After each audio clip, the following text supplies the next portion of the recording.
السلام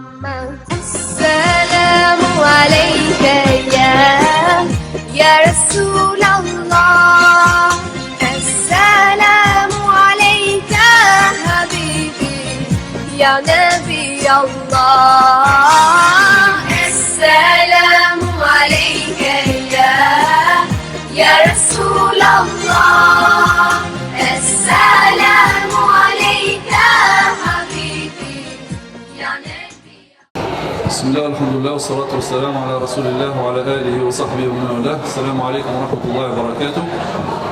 Inch'Allah ta'ala, nous allons parler, donc, comme le titre de l'intervention l'indique, sur notre approche de la sunna du prophète sallallahu alayhi wa sallam, et donc pour une approche authentique de la sunna du prophète sallallahu alayhi wa sallam.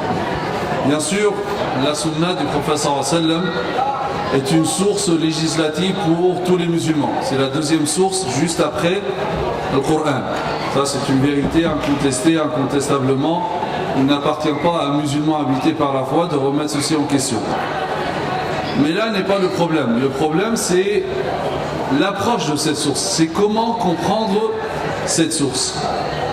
Et là, effectivement, on peut constater une crise de pensée chez les musulmans dans l'approche de cette source, et cette crise se manifeste par l'apparition de trois tendances, de trois approches, si on veut dire. La première, c'est une approche, donc on nous propose une approche très littéraliste, très rigoriste, qui s'arrête à la littéralité du texte, en abstraction de tous les éléments de la compréhension et des règles de la compréhension établies par les fondements du droit musulman, en abstraction des finalités du texte, les objectifs du texte, en abstraction du contexte d'énonciation du texte. Deuxième courant ou tendance qui est totalement à l'opposé de celui-ci, des personnes qui se présentent de nos jours comme des spécialistes de l'islam, des intellectuels, des soi-disant modernistes, progressistes, qui appellent à une relecture totale des textes, même à une redéfinition des sources. Allez, il faut tout redéfinir. 14 siècles de patrimoine, on met tout de côté, et il faut une nouvelle relecture des textes, des lectures bien sûr complètement passionnelles, subjectives, qui ne respectent aucune règle. Et là pour eux, c'est le contraire, c'est que les règles n'ont plus de sens pour eux. La langue arabe n'a plus de règles. Les fondements n'existent plus. Et en fait, en général, c'est des personnes qui sont progressistes à mesure d'une reconnaissance médiatique, idéologique, intellectuelle et politique. Troisième courant concerne le commun des musulmans, qui s'aventure dans le domaine des explications des textes, c'est-à-dire nous sommes plus d'1,5 milliard de musulmans, nous sommes 1,5 milliard de savants. Tout le monde, maintenant, c'est tellement banalisé la science, on prend les hadiths et on commence à s'aventurer dans l'explication des hadiths, les débats de fiqh, des débats normalement réservés aux spécialistes, ça descend au niveau du commun des musulmans, et là bien sûr ça donne une compréhension totalement erronée. Donc notre devoir vis-à-vis de la sunna, pour avoir une sunna authentique, il faut donc préserver la sunna de ces trois choses. Et en fait le prophète sallallahu alayhi wa sallam nous a parlé de ces trois fléaux. C'est comme s'il était présent parmi nous. Le prophète sallallahu alayhi wa sallam dit يحمل هذا العلم من كل خلف عدول ينفون عنه تحريف الغالين وانتحال المبطلين وتأويل الجاهلين. Il portera, ou bien les justes de chaque génération, les savants, les justes de chaque génération porteront ce savoir, le savoir de la sunna, et le préserveront de la déformation des rigoristes, de l'usurpation des imposteurs et de l'interprétation des ignorants. Donc le prophète sallallahu alayhi wa sallam nous met en garde contre le premier fléau qui est l'interprétation, ou bien la déformation des rigoristes.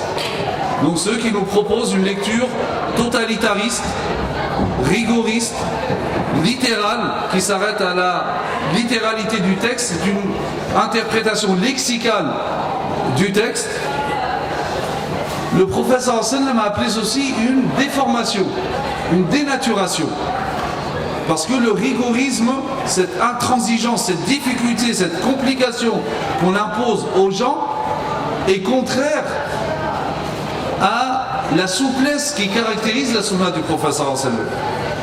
Aïcha radhiyallahu anha disait à chaque fois qu'il était donné au prophète sallallahu alayhi wa sallam de choisir entre deux choses, il choisissait toujours la plus souple. De nos jours, ça s'est inversé. Plus tu choisis les avis durs, plus tu es dans le vrai, plus tu es conforme à la sunna. Alors que le prophète sallallahu alayhi wa sallam considère ceci comme une déformation de la sunna, une dénaturation. Car on ne peut pas imposer aux gens des difficultés car ils ne pourront pas le supporter. Et c'est pour cela que le prophète sallallahu alayhi wa sallam nous met garde contre ce rigorisme. Iyyakum wal ghuluw fi ad-din. Fa innama halaka man kana qablakum bil ghuluw fi ad-din. Gardez-vous de l'excès en matière de religion. Car ce qui a fait périr les gens, les peuples avant vous, n'est autre que l'excès en matière de religion. Le prophète sallallahu alayhi wa sallam dit également halaka al-mutanatti'un, halaka al-mutanatti'un, halaka al-mutanatti'un. 3 fois. Malheur aux rigoristes, malheur aux rigoristes, malheur aux rigoristes. C'est quoi le rigorisme? Tanattu'. Tanattu', c'est faire preuve de rigorisme, d'intransigeance, hein, là où il ne faut pas.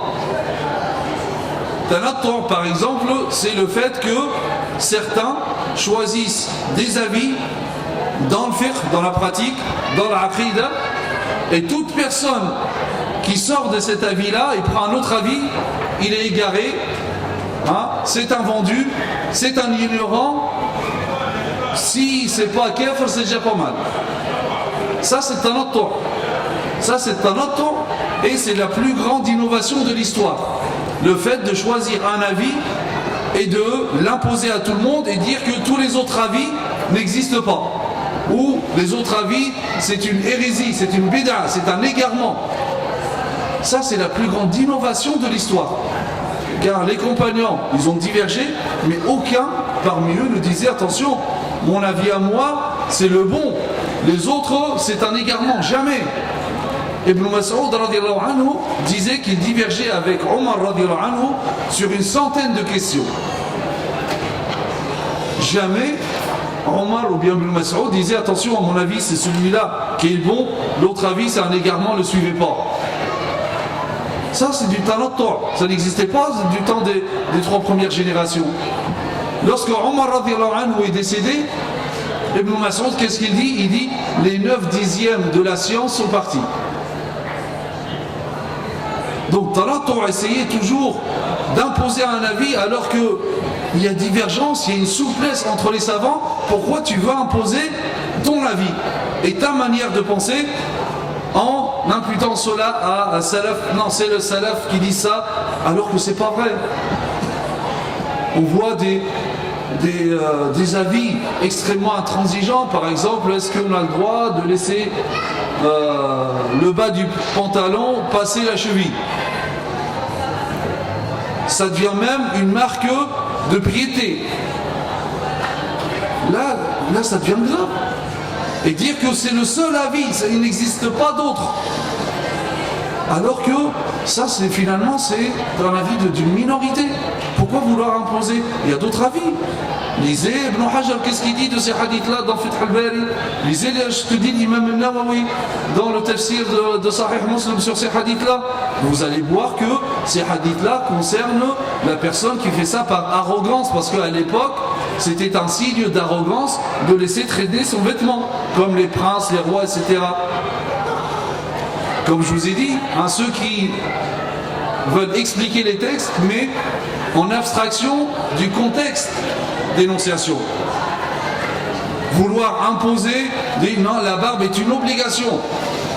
Et si jamais tu dis non, bah tu vaux rien, t'es égaré, t'es ignorant, c'est lèche. Pourquoi occulter la divergence? La divergence existe. Ce rigorisme, c'est ça. Tanattu', c'est de vouloir, non, c'est ça, et pas autre chose. On fait l'aqida.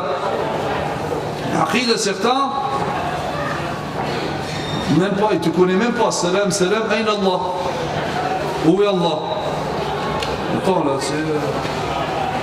on se connaît même pas. Où est Allah? Qu'est-ce qui t'arrive? Tu cherches ton Seigneur, tu l'as perdu? Pourquoi tu veux savoir où est Allah?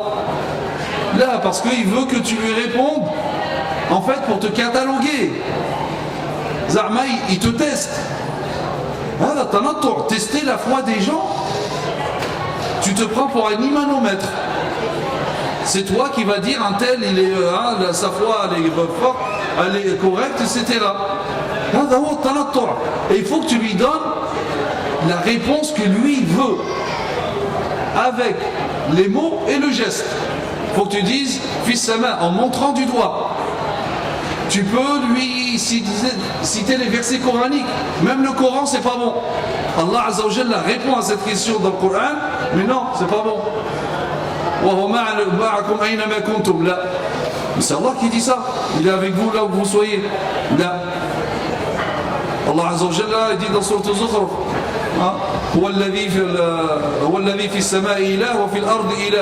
c'est celui qui est un Dieu dans les cieux et un Dieu dans la terre ou sur la terre.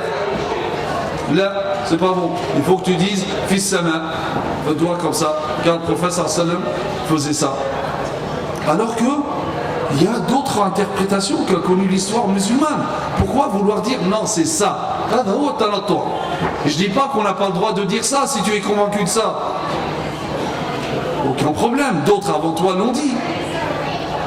Mais pourquoi vouloir imposer ton avis en disant que non, c'est la seule réponse possible? L'imam Shafi'i disait de son avis,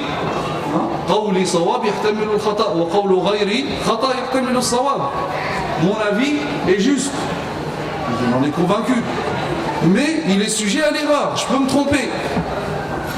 Et l'avis de l'autre, il est faux, sinon il l'aurait suivi, mais il est susceptible d'être vrai. Alors que c'est quoi? Non, c'est mon avis, c'est la vérité absolue, il n'est pas sujet à l'erreur. Et l'avis de l'autre, c'est l'erreur absolue, et il ne peut pas être juste. Et vraiment, ça ne fait que diviser la communauté, alors que les choses sont vraiment plus souples. Pourquoi vouloir imposer?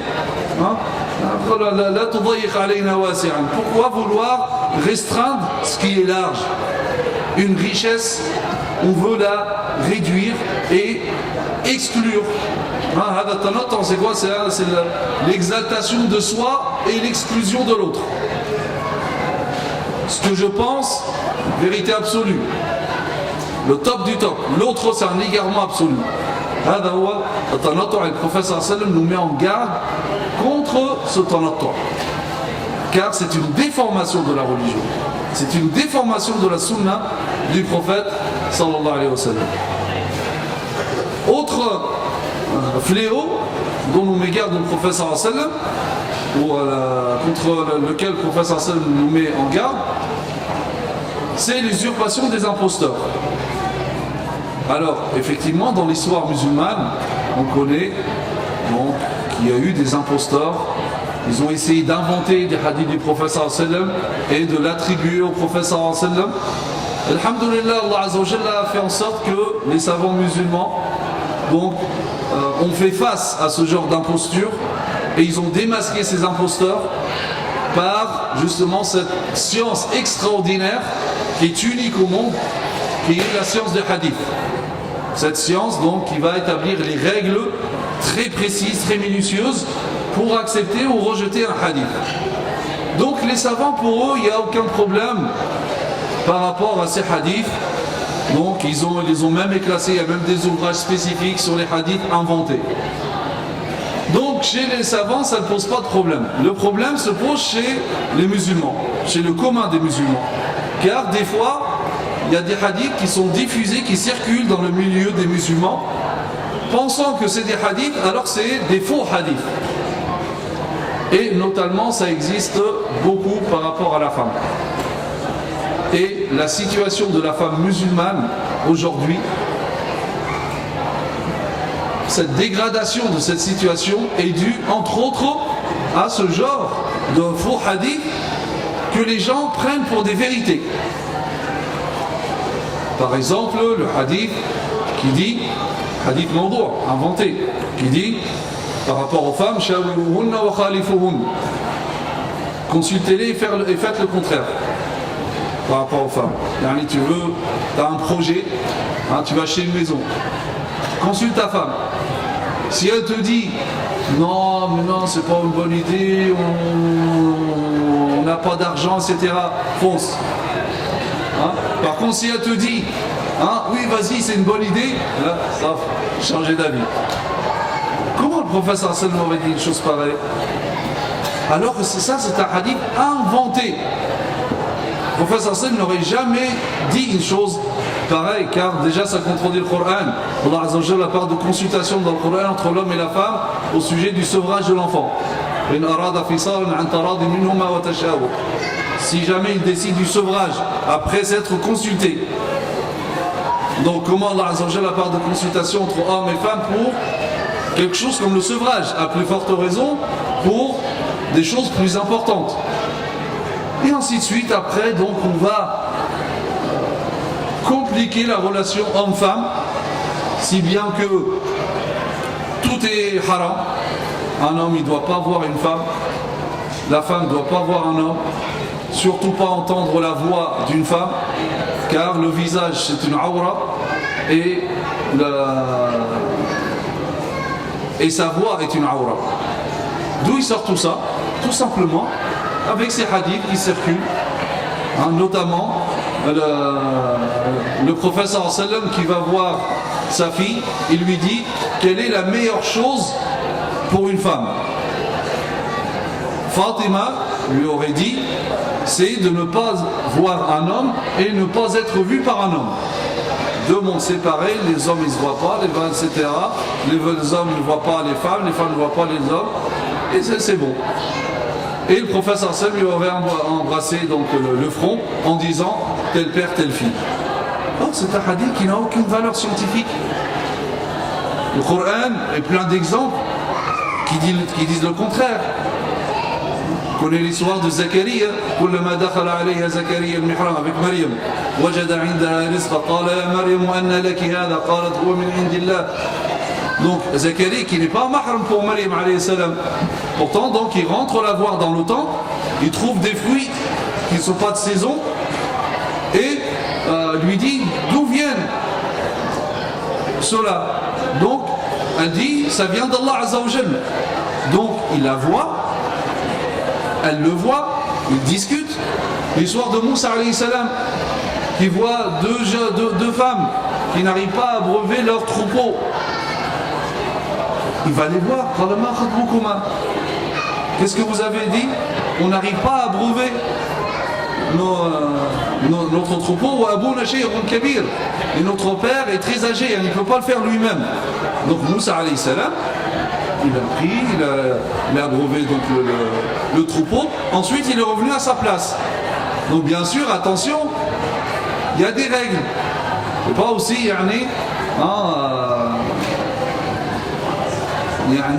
enlever toutes les règles de la pudeur. Là, Moussa alayhi salam, il n'est pas resté à côté de ses filles.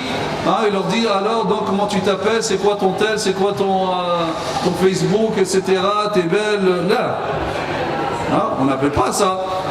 Il y a un juste milieu entre ceux qui veulent ouvrir les portes et là il n'y a plus de règles de pudeur, mais aussi ceux qui veulent fermer ces portes sous prétexte de précaution.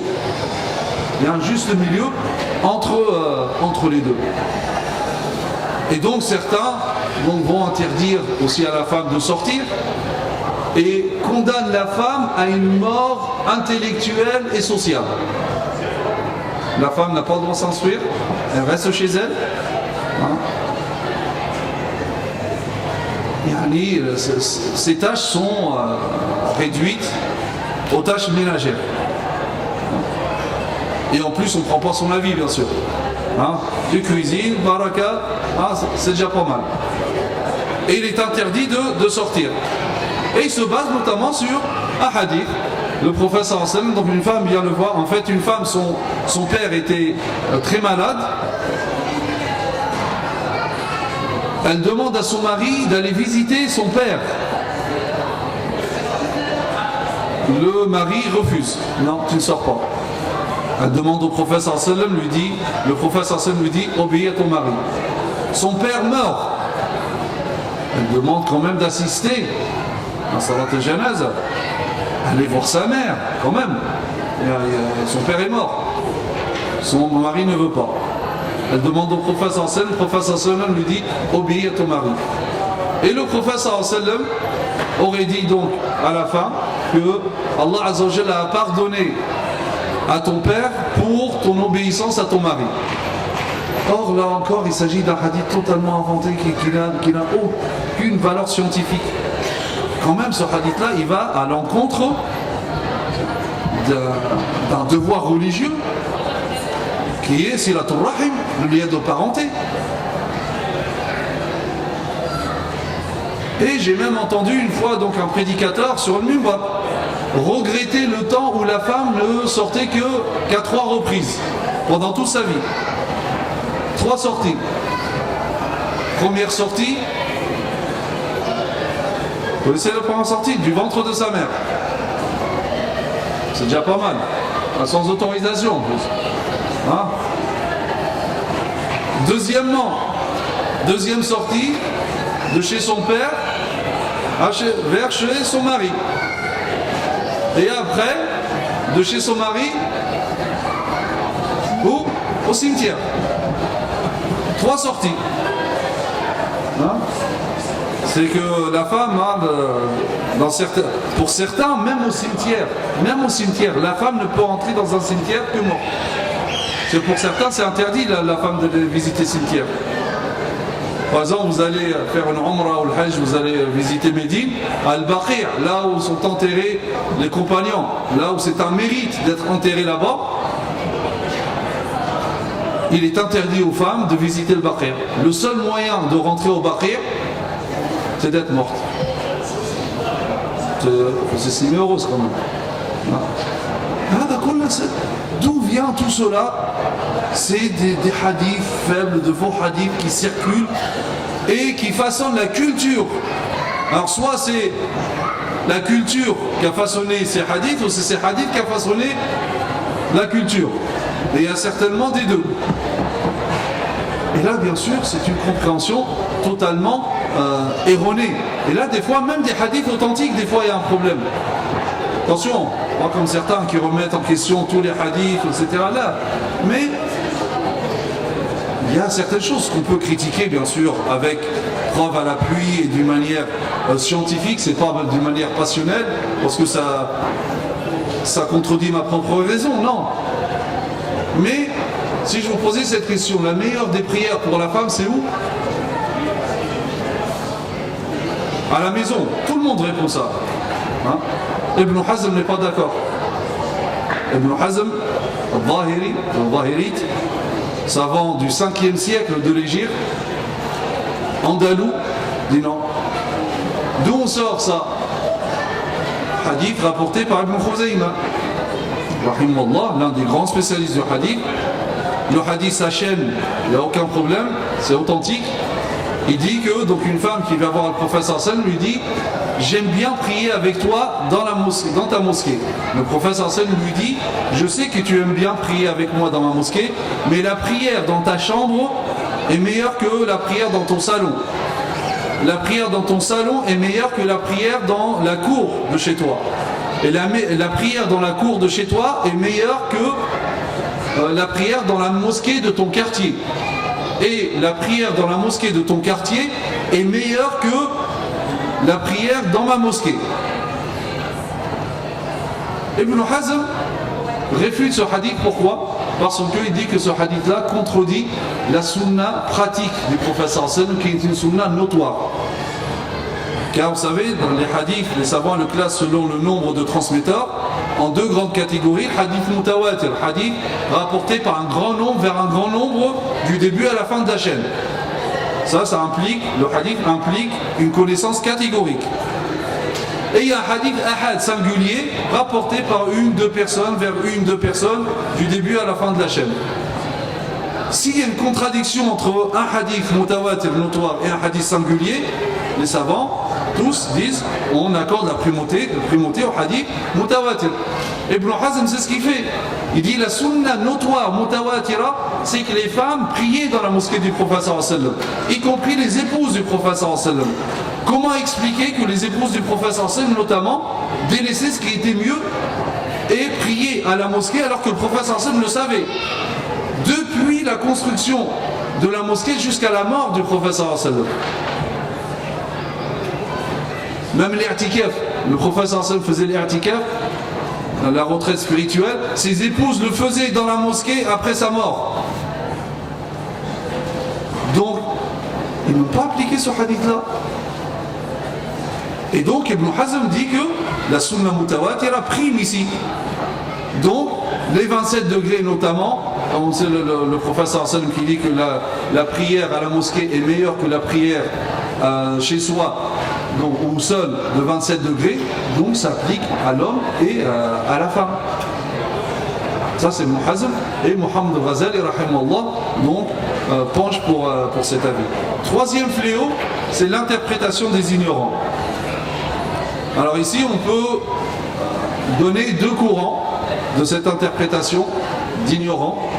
C'est l'interprétation tout d'abord de certains littéralistes qui considèrent que le texte est un corps sans esprit, qui comprennent les textes à l'abstraction des finalités ou de leur contexte de dénonciation, comme j'ai dit tout à l'heure.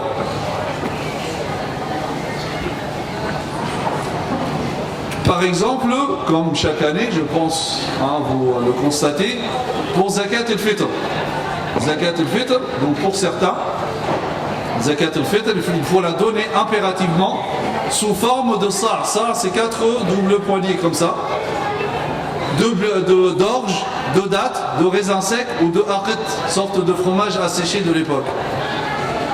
Pour certains littéralistes, il faut prendre que ça, que ces aliments-là. Donner la valeur monétaire comme le dit Abu Hanifa, Omar ibn Abdel Aziz, le grand calife, Hassan al-Basri, al-Thawri et d'autres, là, ça c'est contraire à la sunna. Ah oui, ces savants, ils ne connaissaient pas c'est quoi la sunna. Abu Hanifa ignorait c'est quoi la sunna. Un petit peu d'humilité quand même, surtout, et de respect par rapport à nos savants.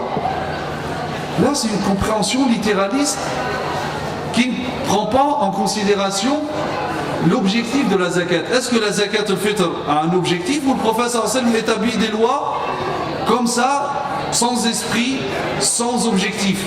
Certainement pas. Et le prophète sallallahu alayhi wa sallam nous dit c'est quoi l'objectif? Il dit Urnuhum ani su'ali fi hadha al-yawm. Épargnez-leur la mendicité ce jour-là. Ibn Abbas dit que le prophète sallallahu alayhi wa sallam a établi la zakat tu'matan lil masakin, pour nourrir les pauvres. Alors pourquoi les aliments, ces aliments-là en particulier du temps du prophète sallallahu alayhi wa sallam? Parce que c'était l'aliment de base. Il était très répandu, ces aliments étaient très répandus, c'est-à-dire chacun en avait en stock. Et donc pour donner, c'est facile.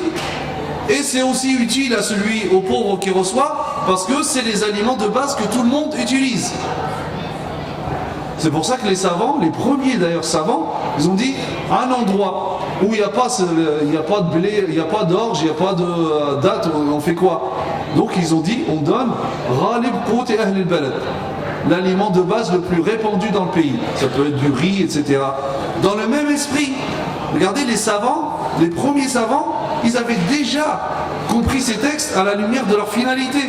Il y a là où il n'y a que du riz. Donc ceux qui sont le plus aisés, donc ils ont du riz chez eux. Et donc c'est facile de donner et c'est utile pour celui qui reçoit. Mais de nos jours, là, dans notre contexte, tu ramènes un sac de blé, un sac de semoule, un sac d'orge à un étudiant, par exemple, qui n'a pas de bourse. Mais là, il va en faire quoi? Et il te dit, non, mais c'est ça, refaire vivre la sunna. Vivifier la sunna, c'est de donner en nature. Là, tu es en train de faire mourir la sunna. Tu es en train de dire que la sunna n'a pas d'esprit. Que la zakat n'a pas de finalité.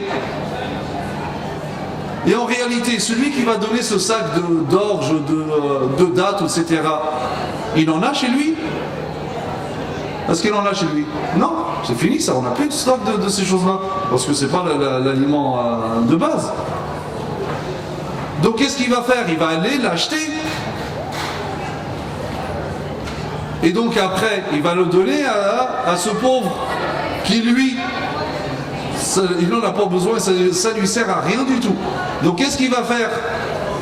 Il va aller le revendre, ça fait l'affaire du commerçant. Hein? Bien sûr, il va le revendre mais à un prix plus bas. Donc pourquoi moi je n'ai pas donné directement cet argent? J'ai donné l'argent, j'ai acheté la chose, ensuite je l'ai donné au pauvre.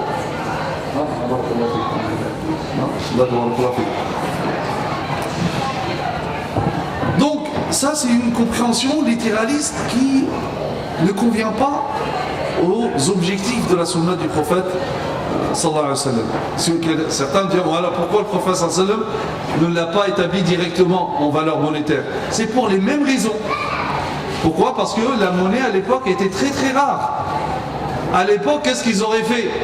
Pour avoir la monnaie, ils auraient fait le contraire.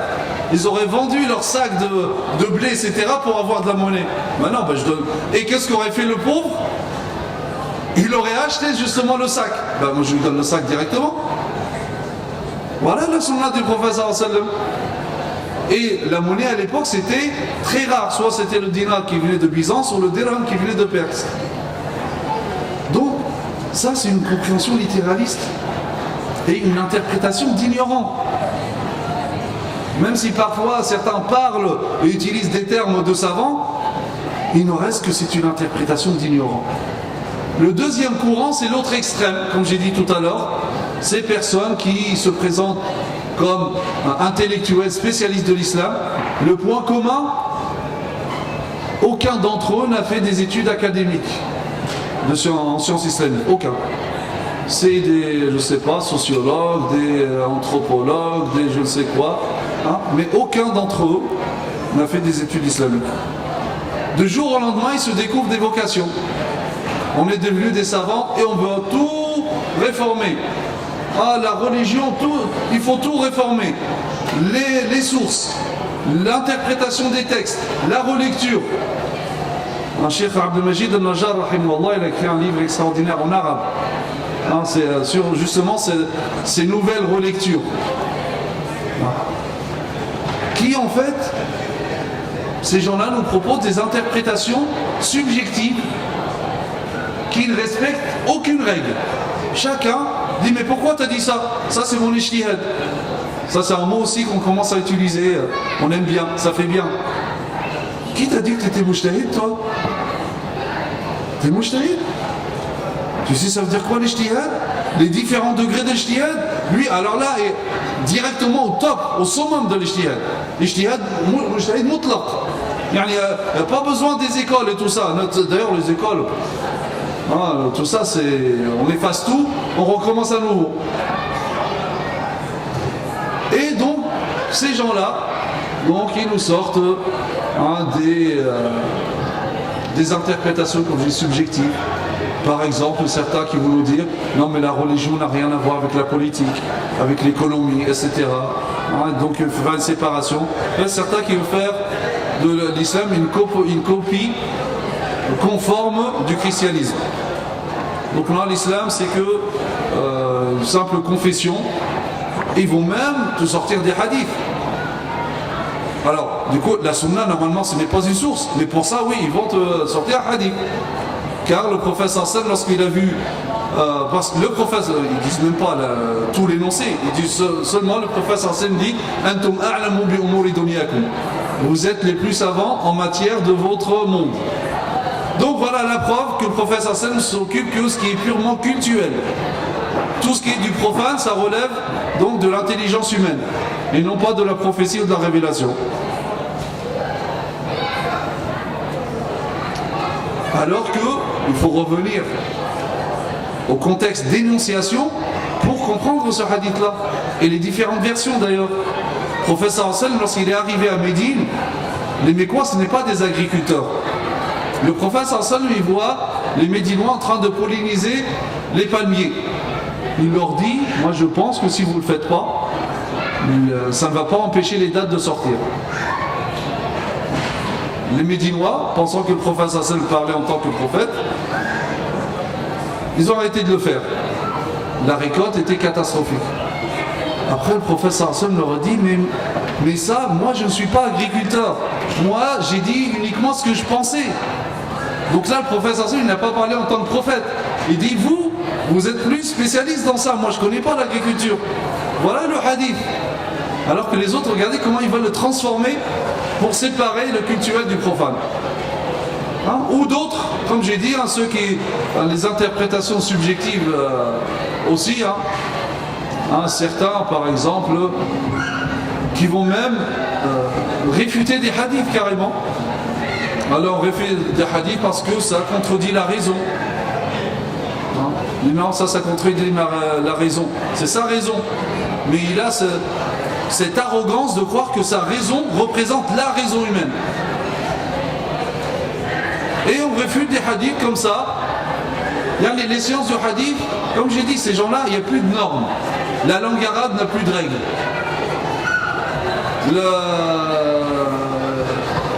Les sciences du hadith, ça n'existe plus. Les fondements du droit, c'est à refaire. Tout ça pour laisser champ, alors justement, interprétation subjective, et comme j'ai dit, on va dire c'est l'ijtihad. Alors que l'ijtihad, shar'an, ça n'a jamais été une interprétation libre des textes. C'est une interprétation certes, mais selon des règles. Des règles qui concernent la personne déjà, il faut remplir les conditions, et ensuite, par rapport à l'interprétation elle-même, les textes qui sont sujets à l'interprétation, d'autres pas, etc. Donc comme je dis, certains vont réfuter des hadiths sous prétexte que ça contredit la raison. Donc certains qui vont mathalan, réfuter les miracles des prophètes. Non, il n'y a pas de miracle de prophète, tout ça. On peut expliquer tout ça d'une manière objective. Mais ça, c'est un problème par rapport à la notion même de prophétie et de révélation.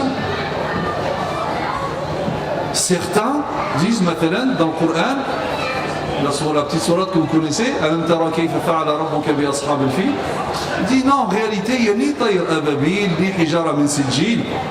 Tout ça, c'est une métaphore. En fait, c'est le virus de la variole qui a touché l'armée de Adra et sont morts. Mais il n'y a pas il n'y a pas de miracle. Ah bon? Et le virus de la variole, il faisait la distinction entre les gens de l'Habasha et les Arabes de la Mecque. Il dit, ah non, toi t'es Mécois, je te touche pas. Je touche lui. Un virus, ça fait ça. Alors certes, certains textes nous disent que la première fois que les Arabes ils ont découvert la variole, c'est avec l'arrivée de l'armée. Mais ça ne veut pas dire que c'était la cause de l'anéantissement. Parce que cet épisode de le fil avec Abraha, etc., c'est arrivé quand? Une cinquantaine de jours avant la naissance du prophète sallallahu alayhi wa sallam. Yani, au moment où le prophète sallallahu alayhi wa sallam récitait Surat al-Fil, ceux qui ont assisté, ils étaient là. Si ça n'existait pas, ils auraient trouvé de quoi le contredire. Ils disent, stop, là, qu'est-ce que tu nous dis là? Nous, on était présents. Il n'y avait pas ça. Mais personne n'a rien dit parce que tous savaient, oui, ça existait. Regardez, ça, c'est des interprétations subjectives sans aucune règle. Ou certains qui disent, non, mais dans la bataille de Badr, il n'y avait pas les anges. Ça, c'est la force morale qu'Allah Azza wa Jalla leur a donnée. Pourquoi Allah Azza wa Jalla donne un chiffre 1000 anges. Quoi, il leur a donné 1000 forces morales? Ça se dit pas. S'il y a 1000, c'est qu'il y a un nombre, donc il y a des anges qui ont participé. Mais sous prétexte de rationaliser les choses, soi-disant, donc par en fait à l'égard de l'Occident, donc il faut rationaliser, etc. et ça passe mieux. Certains réfutent des hadiths sous prétexte que ça contredit le Coran. Alors qu'en réalité, ils n'ont pas compris le Coran, parce qu'il n'y a pas de contradiction. Comme ceux qui réfutent les signes de la fin de l'heure. Ils disent non, il n'y a pas les signes. Ça n'existe pas. Pourquoi? Parce que ça contredit le Coran, car Allah Azza wa Jalla nous dit La ta'tikum illa baghta. Elle ne viendra à vous, l'heure, que soudainement. Et elle est où la contradiction? Là, parce que donc on ne peut pas savoir, elle vient soudainement. Ça n'a rien à voir, comme le dit Muhammad ibn Ashur dans son tafsir. Il dit que ça c'est une réponse à ceux qui disent c'est quand l'heure. Il dit de toute manière vous ne pouvez pas la définir d'une manière précise, car elle viendra soudainement. Mais Muhammad ibn Ashur il dit que ces signes-là, ces signes ils sont étalés dans le temps. Donc ils ne peuvent pas indiquer d'une manière précise l'heure. Donc l'heure viendra soudainement, certes, mais après l'accomplissement de ces signes. Elle est où la contradiction? La contradiction, elle est là, dans ta tête. C'est toi qui as un problème. Et sois un petit peu humble. Arrête d'être arrogant et penser que ta raison, c'est la raison humaine. D'autres, je ne sais pas, peut-être vous avez entendu, le hadith qui parle de la création. Donc il dit qu'Allah, le prophète dans le hadith rapporté par Muslim. Parce que là aussi c'est devenu une mode de mettre en garde les musulmans contre même le Bukhari et Muslim. Ils vont dire, non, n'importe quel hadith, attention, il faut l'exposer à ta raison d'abord. Ah bon? Bukhari et Muslim. Il dit non parce qu'ils ne sont pas infaillibles. Et toi tu l'es. D'accord, ils ne sont pas infaillibles. Et ils ont été critiqués. Mais pour tomber sur un hadith qui n'est pas authentique de Bukhari et Muslim, Bukhari est sur 7000 hadiths, il faut se réveiller tôt quand même. C'est pas tous les jours. Donc faire douter les musulmans de leur source, c'est grave. Donc dans le hadith rapporté par Muslim, d'après Abu Huraira, et d'ailleurs celui qui est visé c'est Abu Huraira, donc on essaye de faire passer Abu Huraira comme quelqu'un de naïf, astaghfirullah, de bête, d'idiot, qui ne sait pas faire la distinction entre un hadith du prophète et un récit israélite. Soyez humble et étudiez un petit peu la vie d'Abu Huraira. Oui, il s'étonne parce que non, c'est pas possible, il connaissait 5000 et quelques hadiths, c'est pas possible. C'est pas possible. De nos jours, des savants en Mauritanie, ils connaissent beaucoup plus de choses par cœur qu'Abu Huraira. Cheikh Issam al-Bashir qui est présent là parmi nous, lorsqu'on lui a posé la question combien de choses tu connais par cœur, il dit Himlay Ba'ir. 2 fois la charge que peut supporter un chameau. Par cœur. Ça dépasse de loin ce que connaissait Abu Huraira. Et les choses dans l'histoire comme ça, connaître par cœur, c'était répandu. C'est pas nouveau. Mais on veut nous faire douter d'Abu Huraira. Et notamment, donc on prend ce hadith, il dit, le prophète sallallahu dit donc, le samedi Allah Azza wa Jalla a créé telle chose, donc il parle de l'univers, etc. Et le 7e jour, il a créé Adam, alayhi salam. Le vendredi, 7e jour, il a créé Adam. Certains donc disent, ça contredit le Coran, parce que le Coran parle de la création en combien de jours? En 6 jours. Donc, 7 jours-là, 6 jours-là, le hadith qui contredit le Coran, allez, on le rejette. Et tu t'es pas posé la question, peut-être que l'imam Muslim il connaît aussi le Coran, et quand il a relaté ce hadith-là, il avait aussi dans la tête les versets. Comme je dis, un petit peu d'humilité. Et en réalité, il n'y a aucune contradiction. Parce que le hadith, dans les 6 premiers jours, il parle de la création des cieux et de la terre. Et Allah Azza wa Jalla dans le Coran, il parle des cieux et de la terre en 6 jours. Alors qu'on sait que Adam alayhi salam, il a été créé bien après. Donc, la création de Adam n'est pas contenue dans les 6 jours cités dans le Coran. Et donc le hadith rajoute le vendredi. Donc, il n'y a aucune contradiction. Il y a quelqu'un aussi qui dit que le prophète sallallahu alayhi wa sallam, pour comprendre la sunna, le prophète sallallahu alayhi wa sallam a plusieurs casquettes, et c'est vrai. Le prophète sallallahu alayhi wa sallam, c'est le messager de Dieu, et ça c'est le cas prédominant, mais parfois il peut agir en tant qu'être humain, en tant que chef d'État, etc. Et il y a des choses qui sont spécifiques à lui. Quelqu'un a dit, pour donner, jusqu'à là il a raison, mais l'exemple qu'il va donner, c'est quoi? Il dit c'est comme le hijab dans le Coran. Donc c'est une spécificité pour les épouses du prophète sallallahu alayhi wa sallam. Comme disait Ali ibn Abi Talib, kalimatu haqqin urida biha batil. C'est une parole vraie, mais qui sous-entend un mensonge. C'est quoi? Effectivement, le hijab, c'est spécifique aux épouses du prophète sallallahu alayhi wa sallam. Mais attention, que veut dire le terme hijab dans le Coran? Le Coran n'a jamais utilisé le terme hijab dans le Coran pour la tenue vestimentaire. Il a utilisé le terme khimar. Al-khimar, c'est ce qu'on met sur la tête, en langue arabe, lisan al-arab. On prend le dictionnaire lisan al-arab, al-khimar, c'est ce qu'on met sur la tête. Il y a certains, ils te disent non, khimar c'est pas ça. Et subhanallah, chez les arabes, le khimar c'était ça. Toi tu dis non. C'est ce que je vous disais, l'interprétation subjective. Donc, ça c'est le khimar. Le hijab, donc qu'est-ce que veut dire? Lorsqu'Allah Azza wa Jalla nous dit, par rapport aux épouses du prophète sallallahu alayhi wa sallam, ne vous adressez à elles que derrière un hijab. Parce que les apparts du prophète sallallahu alayhi wa sallam donnaient sur la mosquée. Il y avait l'appart, il y a une sorte de petite cour qui est donc liée à l'appart, et la porte donnée dans la mosquée. Et donc, les musulmans, lorsqu'ils venaient appeler le prophète sallallahu alayhi wa sallam, etc., donc ils voyaient directement à l'intérieur. Donc Allah Azza wa Jalla a ordonné de mettre un hijab, un obstacle, genre de rideau, la porte de l'époque.